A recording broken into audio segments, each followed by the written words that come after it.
Hello दोस्तों, स्वागत है आप सभी का YouTube channel Saurabh sir mathematics में। दोस्तों, शिक्षा के लिए आए दिन बदलाव होते रहे हैं। जैसे कि हमारी एक नई शिक्षा नीति 1986 की अब तक चली आ रही थी, उसमें भी अब बदलाव कर दिया गया है। कुछ बदलाव ऐसे थे जो कि हमारी पुरानी शिक्षा नीति जो थी 1968 में जो लागू हुई थी, उसमें बदलाव करके 1986 ईस्वी में एक नई शिक्षा नीति बनाई गई। और उसके बाद काफ़ी लंबे समय के बाद नई शिक्षा नीति 2020 में एक लाई गई है, जो कि प्रधानमंत्री नरेंद्र मोदी जी की अध्यक्षता में 29 जुलाई 2020 को इसको लागू किया गया है। आगे अब इसके जो पॉइंट बनते हैं एग्ज़ाम से रिलेटेड, आपकी जानकारी से रिलेटेड, मैं आपके सामने उसे डिस्कस करने वाला हूँ। तो दोस्तों, शिक्षा के आधारभूत सिद्धांतों को देखते हुए, अपने राष्ट्र की नींव को देखते हुए, यहाँ शिक्षा के कुछ बिंदुओं पर बदलाव किया गया है और जो नए बिंदु जो निकल कर आए हैं उन्हें डिस्कस करते हैं। यदि आप हमारे चैनल पर पहली बार विजिट कर रहे हैं तो हमारे चैनल को सब्सक्राइब करें, वीडियो अच्छा लगे तो लाइक करें, शेयर करें, कमेंट करें और सब्सक्राइब करने के बाद पास में बेल आइकन को अवश्य दबाएं, जिससे कि आपको अपडेट कर दिया जाए, कोई भी यदि वीडियो आती है तो आपको उसका नोटिफिकेशन मिल सके। तो दोस्तों, स्टार्ट करते हैं नई शिक्षा नीति 2020 प्रमुख पॉइंट एक नज़र में आपके लिए।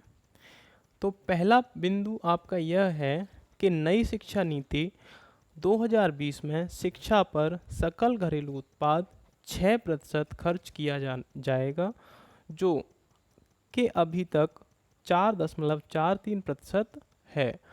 जो नई शिक्षा नीति में अब जो सकल घरेलू उत्पाद जीडीपी का 6% खर्च किया जाएगा, अभी तक उसका 4.43% रहा था।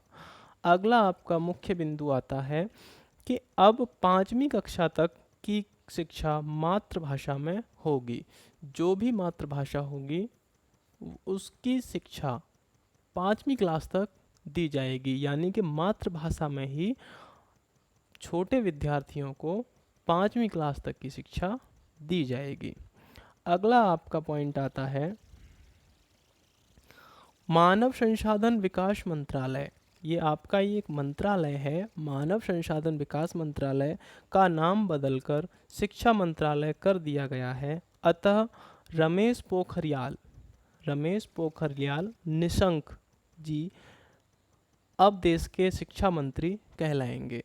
तो देश के शिक्षा मंत्री कौन हैं? रमेश पोखरियाल निशंक। अगला बिंदु इससे आता है, बिंदु 4 है, लॉ और मेडिकल एजुकेशन को छोड़कर समस्त उच्च शिक्षा के लिए एक एकल निकाय के रूप में भारत उच्च शिक्षा आयोग का गठन किया जाएगा। अर्थात उच्च शिक्षा के लिए एक सिंगल रेगुलेटर रहेगा। उच्च शिक्षा में 3.5 करोड़ नई सीटें जोड़ी जाएंगी। तो जो अभ्यर्थी, जो स्टूडेंट्स उच्च शिक्षा प्राप्त करते हैं, उनके लिए उच्च शिक्षा में 3.5 करोड़ नई सीटें जोड़ी जाएंगी। तो इसका तात्पर्य यह है कि इस नई शिक्षा नीति में उच्च शिक्षा पर भी विशेष बल दिया गया है। दूसरा इसका ये है कि 5वीं कक्षा तक मातृभाषा में शिक्षा मिलेगी। अगला पॉइंट क्या है देखते हैं। 6ठी क्लास से वोकेशनल कोर्स शुरू किए जाएंगे। इसके लिए इच्छुक छात्रों को 6वीं कक्षा के बाद से ही इंटर्नशिप कराई जाएगी। अगला पॉइंट आपका आता है म्यूजिक और आर्ट्स को पाठ्यक्रम में शामिल कर बढ़ावा दिया जाएगा।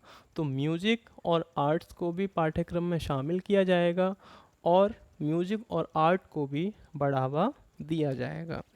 अगला बिंदु आता है ई पाठ्यक्रम को बढ़ावा देने के लिए एक राष्ट्रीय शैक्षिक technology forum, national education technology forum NETF का ये फुल फॉर्म है, आपके एग्ज़ाम में पूछा जा सकता है, बनाया जा रहा है।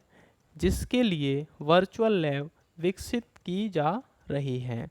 अगला आपका पॉइंट आता है वर्ष 2030 तक उच्च शिक्षा में फीसदी सकल नामांकन अनुपात GER ग्रॉस इनरोलमेंट रेशो 50% पहुंचाने का लक्ष्य है, जो कि वर्ष 2018 में 26.3% था। तो आप अनुमान लगा सकते हैं कि मात्र 10 वर्ष में 26.3% जो GER था, ग्रॉस इनरोलमेंट रेशो, उसे 2030 तक 50% तक पहुंचाने का लक्ष्य रखा गया है। अगला पॉइंट आता है नई शिक्षा नीति 2020 से, कि नई शिक्षा नीति 2020 का सबसे महत्वपूर्ण पॉइंट है मल्टीपल एंट्री और एग्जिट सिस्टम लागू होना। यदि कोई छात्र 3 साल इंजीनियरिंग पढ़ने या 6 सेमेस्टर पढ़ने के बाद किसी कारण से आगे की पढ़ाई नहीं कर पाता है तो उसको कुछ भी हासिल नहीं होता है। लेकिन अब मल्टीपल एंट्री और एग्जिट सिस्टम में 1 साल के बाद पढ़ाई छोड़ने पर सर्टिफिकेट, 2 साल के बाद डिप्लोमा और 3 से 4 साल के बाद पढ़ाई छोड़ने के बाद डिग्री मिल जाएगी। इससे देश में ड्रॉप आउट रेशियो कम होगा। अगला बिंदु आता है इससे नई शिक्षा नीति 2020 से, जो कि 29 जुलाई को 2020 को लागू की गई है।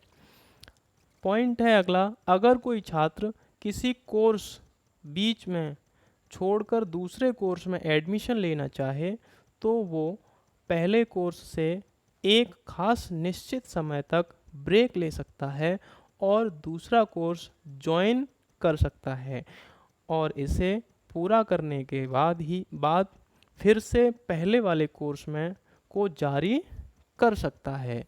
यानी कि कोई भी छात्र यदि BA, BSc कोई भी कोर्स कर रहा है तो उसका 1 साल करने के बाद वह दूसरा कोर्स कर सकता है, और दूसरा कोर्स करने के तुरंत बाद से ही वह अपनी जो पहले चल रही थी शिक्षण क्रिया, जो BA चल रही थी या BSc चल रही थी, तो उसे वह दोबारा नेक्स्ट ईयर से कंटिन्यू कर सकता है।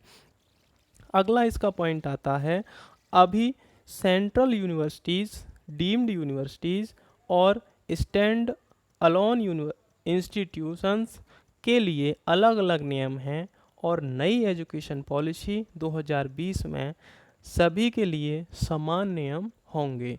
तो इसका तात्पर्य यह है कि कोई भी यूनिवर्सिटीज़ आप ज्वाइन कर लीजिए, सभी के लिए एक ही नियम होंगे, चाहे वह आपकी सेंट्रल यूनिवर्सिटीज़ हों, स्टेट यूनिवर्सिटीज़ हों और डीम्ड यूनिवर्सिटीज़ हों, या स्टैंड अलोन इंस्टीट्यूशंस क्यों ना हों। अगला बिंदु आता है आपका, देश में शोध और अनुसंधान को बढ़ावा देने के लिए अमेरिका के NSF, नेशनल साइंस फाउंडेशन की तर्ज पर एक शीर्ष निकाय के रूप में नेशनल रिसर्च फाउंडेशन की स्थापना की जाएगी। NRF की स्थापना का मुख्य उद्देश्य विश्वविद्यालयों के माध्यम से शोध की संस्कृति को बढ़ावा देना है।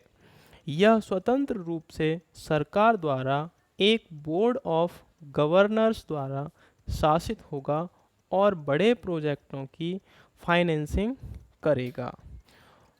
तो दोस्तों, यहाँ पर NSF यानी नेशनल साइंस फाउंडेशन की तर्ज पर नेशनल रिसर्च फाउंडेशन NRF की स्थापना की जाएगी। तो आपके लिए जो भी महत्वपूर्ण बिंदु होंगे वह मैं आपके लिए आगे आने वाली वीडियो में डिस्कस करूंगा।